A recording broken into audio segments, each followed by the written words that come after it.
welcome back. Welcome back to Send Him Off. Welcome if it's your first time. It's a new season-ish, nearly. 19 days to go to the Premier League season after a frantic summer of football. We're back with our Premier League season previews.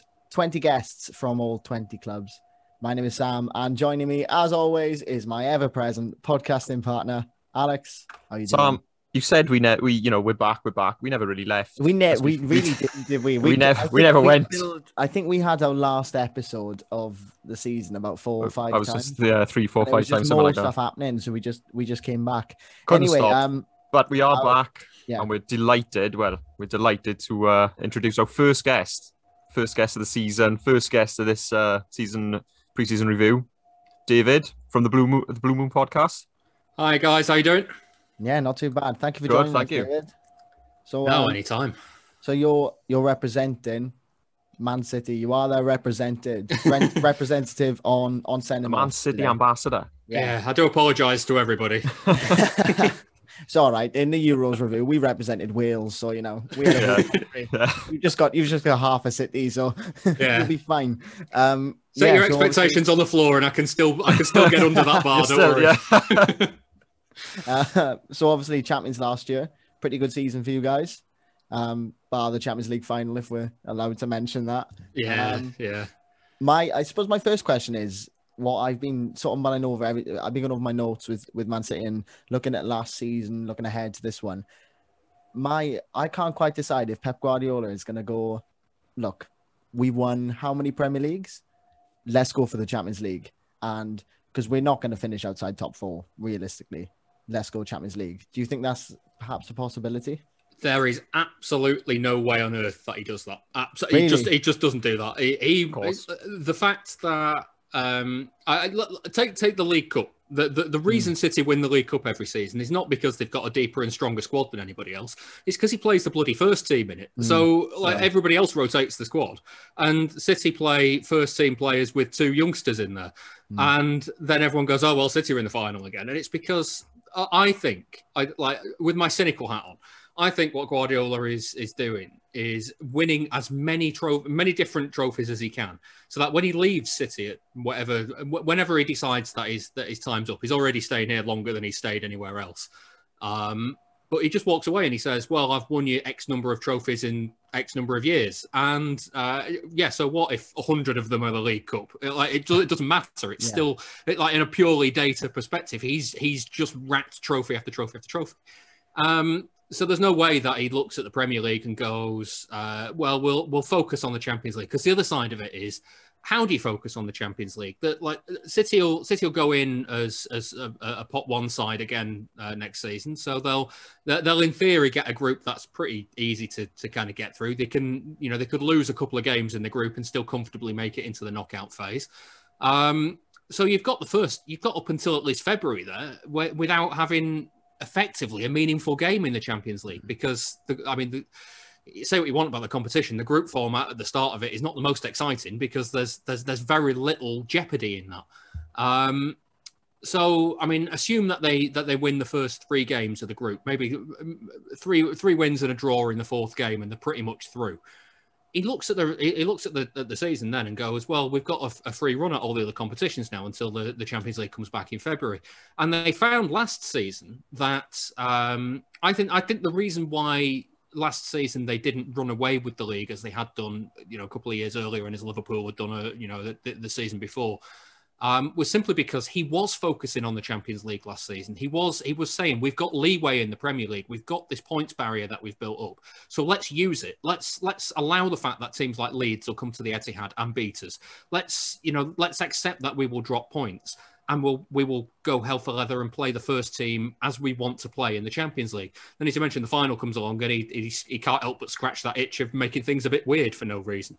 So I think I'd be surprised if there was a situation where City were, as Liverpool did in 2018, were in the final of the Champions League, but not kind of getting close to the league. I would see it more the other way around, that it's as Liverpool in 2019, where they won the Champions League and finished second to City by a point or 2.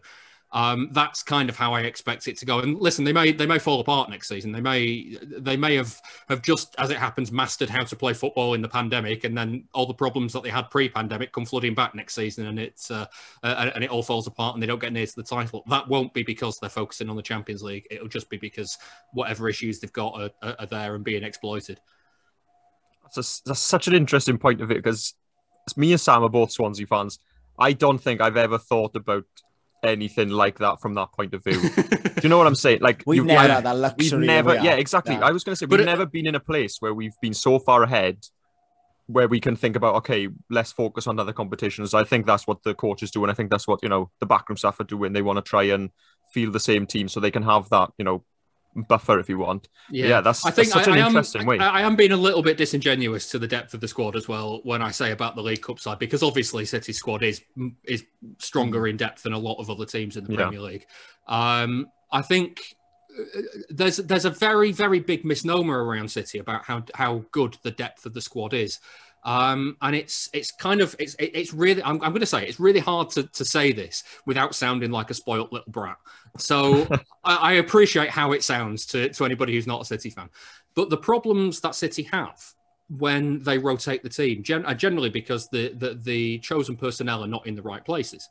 So, yeah, it's true that City have got two players that can pretty much fill in every position apart from strikers, because since Aguero's gone, they've actually got one now in the entire squad. But the idea that, yeah, it's fine, you've got two 11s that can all fill in and all players can move around, and like Kyle Walker can play right back or right centre back, or Cancelo can play left back or right back, and Fernandinho can drop into centre back instead of defensive midfield. All of that is fine, except when you start making two or three of these changes, things don't quite gel as they do normally. And so City blow teams away when they play the first 11, and from take last season, they play Fernandinho in the holding role or Rodri in the holding role, Stones and Diaz as your centre backs, Zinchenko and or for a large part of the season Cancelo, and Walker as your full backs, and then De Bruyne with kind of like usually Foden one side, Mahrez the other, Bernardo Silva floating around in there. When you've got that sort of setup, it's very easy for them to blow teams away because it's working fine. But you take Phil Foden out, for instance, on the left-hand side, and you put Raheem Sterling in, who had a bit of a down season last season. I'm actually hoping next season he'll have quite a good season based on his form at the Euros. But last season he wasn't in great form. And so you kind of replace that cog, and yeah, the job should still be done the same, except it just breaks down a little bit more than it does normally. And suddenly that kind of 90% error margin that City have where they win most games suddenly drops down to about 80%, 75%, and it just gives the opposition this little bit of a chink of light. More often than not, City get away with it. So you look at it and you go, well, it was a comfortable 3-0 win in the end. But they did it at Fulham last season. They went to Craven Cottage, and he played a team that, when you look at it on paper, was perfectly, was streets ahead of the Fulham side. But the formation and the setup and the in-form nature of the players, most of the squad, most of that team that day was out of form. And City come away with a 3-0 win, but it was really, really tight up until about the hour mark when they broke the deadlock. And so it's little things like that where last season they ended up getting the bounce of the ball in those sorts of games. In other games, it didn't work. Like the Leeds game at home, for instance, City had a lot of the ball, but they were just not very creative because everybody on the pitch was pretty much out of form because they're all being saved for PSG in the midweek. So it is quite disingenuous to say City don't have great strength in depth, but they do. They just don't often rotate it they don't often rotate it brilliantly. There's sometimes chinks of light that can kind of give the game away sometimes. Interestingly, you said about the striker. That's one of the, I was just about to mention bullet points I've got. The fact that I look at the forwards and it's obviously Gabriel Jesus and Aguero's gone. Obviously, the Kane rumors are persisting that there might be a bid. I can't speak. Sticking of the weekend. Your gigs on the weekend. I know. Look at that. Here we go. I'm in work mode. Anyway, yeah, there might be a bid. How would you feel about that, or is that a stupid question? Well, it's hard to say that Harry Kane wouldn't improve this City side, because I think he would. If I'm honest, wouldn't be my first choice. I don't really like Kane. Who would be your first choice? I mean, you look at the way Haaland has played for Dortmund. I find it absolutely baffling this summer that City they spent all of last summer saying we've got the money to bring Lionel Messi into the Etihad, and we've got all that capability to do it, and they didn't spend that money. They effectively saved it and banked it for this summer, and so again, in theory, they should have a nice little pot there to go out and get the targets that they want, and Bayern Munich, Barcelona, Real Madrid, they're all having to do kind of different deals this summer. I mean, Barcelona are in absolute dire straits when it comes to the deals that they're doing. And obviously, everyone looks at Haaland and says the release clause is there next summer. So let's just hang on for that. And I'm thinking, if you're City, why not just go... Why give everybody else the time to kind of scrape that money together when you've got the money now to go out and do it? I totally agree. I totally agree. I would say I'd be a little bit concerned about Haaland from what I saw from him against City in that Diaz and Stones, barring I think about 5 minutes at the Etihad, kept him quiet over 2 legs. But equally, Harry Kane he'll guarantee you goals in this City side. He's a lot older than Haaland is, and for the money that they'd have to pay to get him out of Spurs, given that the length of the contract that he's still got at Spurs, I don't see how the deal can be done particularly that well. I think in the end, City have to pay a lot of money to get him out of there, and I don't know if. It's weird because he won me over towards the end of the Euros. When obviously the start of the Euros, he was out of form, coming back from injury, and I was thinking, is he going to offer kind of what Guardiola wants? Is he going to go chasing the ball around? Is he going to drop into those pockets of space, or is he just going to want to be the fox in the box that he always is? And then towards the end of the Euros, he was doing all what I wanted him to do really well, and I was thinking, oh, maybe. So I'm not going to say that Harry Kane would be my first choice. But equally, if Guardiola's dead set on it and the club are dead set on it, then, they don't get many transfers wrong. I think the last one was probably buying Wilfred Bony off you guys, because we took an informed striker. We took an informed striker and ruined him for you, and then give him me back. So But one name I did see floating around just today, actually, a few hours before we came on with you, was somebody in City, like somebody in the backroom staff or something, was talking about they'd rather spend 40 million on Tammy Abraham than 100. This was Trevor Sinclair. Yeah, there we are. I didn't read the name. Trevor Sinclair was saying that. So where do you stand on that, Tammy Abraham? I haven't seen anywhere near enough of him to say yes, he'd be a great replacement. But I think there's probably a reason why I haven't seen that much of him. We've seen a season of him. Yeah, we saw a season of him at Swansea. He's not worth 40 million. I'll tell you for nothing. Just ask a good friend of the podcast as well, the Football Explainer. He's not a fan, and he's a Chelsea fan. The thing that strikes me about Kane, though, is so I watched City a fair bit last year.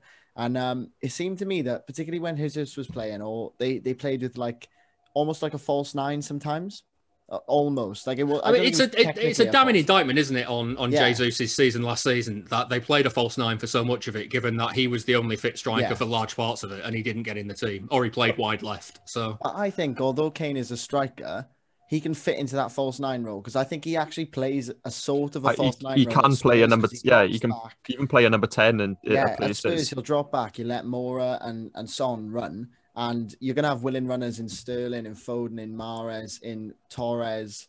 Yeah, you're gonna have willing runners, and I think the system will suit him. As someone who obviously you watch City week in, week out, so you're better placed. But as someone who flits in and out and watches different people every weekend in the Premier League, for me, it's like a match made in heaven. Personally. No, I agree with you. Because like I say, Kane will score goals in this team. I think the one thing that I want him to, if City do go out and spend the money on him, I think the one thing that I would really want him to stop doing is that bloody thing where he sticks his arse into the defender and tips them over the top, and then goes, referee, give me a free kick, and gets the free kick. Because I've watched him do it time and again for City, for Spurs against City, and I'm sitting there thinking, like you're going to cause a serious injury to one of our players one day when you do this. And it just winds me up so much. And then if I were to suddenly disingenuously turn around and say, well, he's doing it for us now, so I'm perfectly all right with that, I'd feel a little bit icky about it. So I think as long as he cut that out of his game, I can make peace with the fact that they might spend 160 million on him, Is it a fair Oh, bit of absolutely. money, to be fair. Do you think a great deal, because obviously as two Welshmen, we talk quite a lot with the boys about the English tax. So Ben White, 50 million, Rafael Varane, 40 million.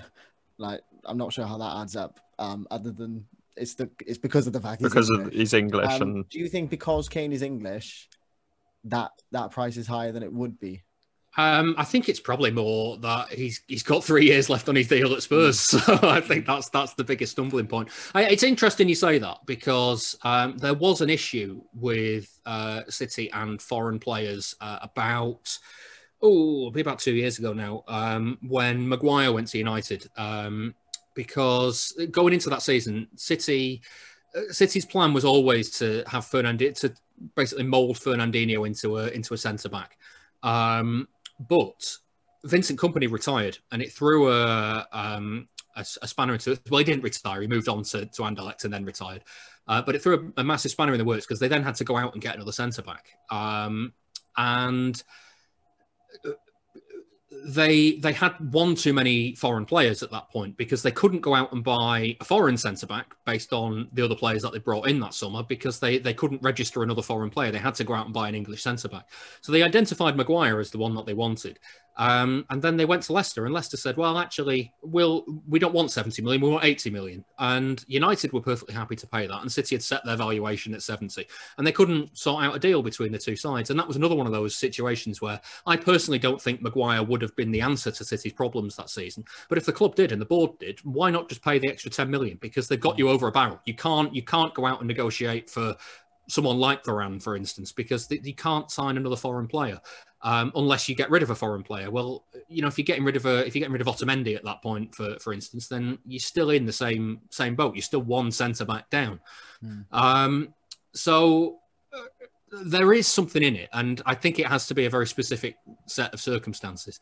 But I think it's more a homegrown tax than a specifically English tax. And I think City are one of the teams that are more likely to fall foul of it, simply because of the number of foreign players that they've brought in over the last kind of 10, 12 years or so, compared to where they were at 15 years ago. 15 years ago, they had a lot of players coming through the academy because they had like 15 fit senior players, and so they needed like youngsters to whack on the bench. So things have changed. I do think there is an element of homegrown tax. I don't think that much of it is on Kane though this summer. I think it's largely because of his contract and how long he's got left on it. And that I think is the big stumbling block, because effectively Spurs can stick a blank check in front of City and say, look, stick your signature on that, and we'll come up with a number a bit later on. Yeah, I think, to be fair though, with Kane, in regards to like the English tax, I think a large part of Kane's price tag is justified. He was incredible last year. I would have said the same thing, because we were talking earlier about him playing the number 10 role, the false 9 role. You've got to remember, he wasn't just top scorer; he had the most assists in the league as well. So he has. I think he's fully justified. A Tottenham team which looked pretty dire at times. Bang average most of the season. Dire, quite a bit. Excuse the pun, Eric. Just quickly, because I feel like we're wrapping up. We're on the 20-minute mark. We keep to our word. We said we keep you 20 minutes. We keep you 20 minutes. Player to watch this season. Oh, that's a shout. I wish I thought about that before we'd done this. There's a few. You've got Phil. Everyone talks about Phil Foden. You spoke a bit about you'd like to see Raheem Sterling do well. I feel like anybody that's not obvious, because I personally feel like John Stones is going to have a really good season this year. I hope he does. Just off how good he was last season. I have a real soft spot for Stones because he was great when he signed, and he came under a lot of pressure from opposition fans, from a lot of people in the press as well. Basically for giving the ball away when trying to pass it out. And I felt a bit for him, because he was in a defence at times that often had that was a back three with two fullbacks, him and Claudio Bravo. Claudio Bravo, for outlining how bad he was at times. He's the only goalkeeper I've ever seen in football history where he comes off his line and the goal gets bigger. I don't know how he does it, but the number of times he came off the line to face a one-on-one and you thought, well, it's just going to slot it into that massive empty space at the side of it. And then he did. So that was always an issue. And so Stones gives the ball away, and then 2 minutes later it's in the back of City's net and he gets pressure. Or maybe he should just clear it, as if Guardiola wasn't trying to build something at City. And then he was doing really, really well. He started 17-18, the 100-point season, really well. He started 18-19 really well. And then just disappeared off the face of the earth when the run-in came in, or dropped out of form and dropped out of favour towards the end of the season. And then 19-20, when Liverpool won the title and City went out of the Champions League to Lyon in that daft pandemic tournament, that was actually quite good in the end. The fact that they played a crucial Champions League quarter-final, and Eric Garcia, who had already said at that point, I want to leave, was picked ahead of him. You're thinking, there's no way back for this guy. He has to be done at the club. And then over the summer, the club were saying, look, we just leave. We've got a couple of offers for you. Here's what they are. Just go. Will you please just leave? And he went, no, I want to stay and fight for my place. And then he got his chances in the Champions League squad when it was rotated in the group stage. He played his way into the first team, and it was like, well, okay, so he's played really well over these 3 or 4 games, and now it's the Manchester derby, and Guardiola's got a decision to make. He either drops him and says, I've got no faith in you, or he goes with his word that all season when he's been saying, I pick players based on form and not based on reputation. There's only one thing he can do is pick him, and he picked him, and he kept a clean sheet, and they kept doing that with Diaz all the way through the season. And then he had a really good Euros for England, and so I'm hoping he cocomes back and he just absolutely storms it, and he's got his confidence back, and he's looking really good again. I think now that I've had time to waffle for a bit as well, the other one I'd say to watch, because I was engaging my brain at the same time and thinking, who the hell? I can see the cogs turning. I can see him. I would say Alexander Zinchenko, good, because he's not a left back. He came to City as an attacking midfielder, and he plays for Ukraine as an attacking midfielder. And anybody who would sign him as a new signing from City, he would be an attacking midfielder. But he's a left back at City because that's where he gets into the team. He isn't going to get in front of Bernardo Silva or Kevin De Bruyne or Phil Foden or whoever. And so he hasn't grumbled about it. He's got down and knuckled down and said, right, what do I need to do to make myself a good left back? And he's been a little shaky at times, but more often than not in the big games, he's the one that fans would pick, and he's the one that Guardiola picks. And more often than not, he does the job that's asked of him. He has a couple of stinkers every season. He had an absolute howler a couple of years ago at Southampton. And then again the year after, actually, at Southampton as well. But then he comes up against Chelsea and plays a really good game. Okay, not the Champions League final, but none of them were good that night. But that's the sort of thing that he does. He gets up and down the line. He's got a fairly decent delivery on him. I mean, Mendy's got a better delivery, but he ain't getting in the team, purple hair or not. So Cancelo's good at left back, but he is a right back, and he plays much better as a right back, and that gives Walker a little bit of a problem as well. But Zinchenko is one of those that I think as a neutral, he could be quite interesting to watch, because he doesn't do the left-back role normally. He doesn't get up and down the line like you'd expect a left-back to. He gets up when he needs to and supports Sterling on the outside, or he tucks inside as a holding midfielder sometimes, and it looks quite like a strange shift of position. But I think Zinchenko, after 3 or 4 years of kind of being in and out of the team, I think he's due a big season, and I really hope he has it as well. Yeah, solid answer. Good answer. Just quickly to add, mine was Ferran Torres. He really, really impressed me. Oh, yeah. Can I say that as well? Go on, Why not? Get them all. Why not? Get them all. Because he had a good end to the season, and he wasn't bad in the Euros either. So he really, really impressed me in the Euros. Really, really impressed me. So he's my one to watch. For me, anyway. Probably just because I thought, me and Sam both we were singing the praises of Diaz all season last week, and I'd like to see him establish himself properly this season as the centre half for City. Yeah. I think Alex as well. If you cover your eyes up, I reckon you've got Diaz's chin. I might do. There we are. So send him off look-alike. Yeah, exactly. With no eyes, maybe. Yeah. It's Ruben Diaz. there we are. If we're ever stuck for a guest, right? We'll just I'll just put an accent on or something. Yeah. So I'm not going to do that. How's your Portuguese? What like Mourinho? What did he say? Something like that. I can't remember. Well, anyway, I think before this gets offensive. Yeah. Sorry to hijack the end of your show. I didn't mean. I don't Don't mean worry. to do this. Don't worry. I think that brings us to the end of our first Premier League review. It's what a milestone! First one, 19 to go. Amazing. We're getting through it. Here we go. Yeah, they can only get better from here, I think. This has been a pleasure. It's been a good one. This has been an absolute pleasure. Yeah. Thank you again for joining us, David. Do you want to tell the listeners, if anybody is listening, where you can they can find your podcast? Just search Blue Moon Podcast. It's out every Friday. I also do the Athletics City podcast, Why Always Us. That's out every Monday or Tuesday or whenever Sam Lee's available. Sam Lee's the Athletic City correspondent. So that one's a little bit more flexible whenever he's around. That's usually start of week. Blue Moon's end of the week. But just stick it in Google. You'll find it. It's not hard to find. Sweet. Well, good. Excellent. Yeah. Thank you again for joining us. And thank you for listening, anybody who's out there. Just somewhere. We'll be back tomorrow, actually, with the second pre-season preview, which is Liverpool, the possible challengers to City's title. Thank you for listening. We've been Send Him Off. You can find us on Instagram at Send Him Off Podcast, Twitter at Send Him Off Pod, and anywhere else. If you just follow our personals, all that nonsense. Right, you know the score. You know the score. We said it enough. Yeah. Anyway, thank you for joining us. We'll see you soon. Ta-ra. Cheers, guys.